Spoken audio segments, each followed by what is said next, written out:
Spowiedzi. Wierszyk w języku śląskim czyta Johanka. Poszł Francik do spowiedzi, a tam w klołtce farosz siedzi. Oj, Franciku, czym zgrzeszyłeś, że po latach tu przybyłeś?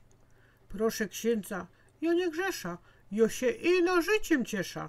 Raz wypija se flaszeczka, raz napoczna piwa beczka. Gorzołka mi, fakt, smakuje, zwłaszcza jak mnie kto częstuje. Moje źle, jak kto odmawio, kiedy dobry kumpel stawio. W barze spotkał się z kumplami, porozglądał za frelkami. Jak napija się piweczka, grzecznie lygą do łóżeczka.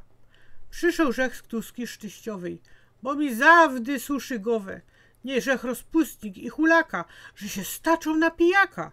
A więc proszę ze świadczenie, że dostał rozgrzeszynie, jak zobaczy je teściowa, byda mieć spokojno głowa. Rozgrzeszynie może od zaro, przy okazji pozdrów staro. Jak to dobrze, Francik bracie, że jo żyja w celibacie.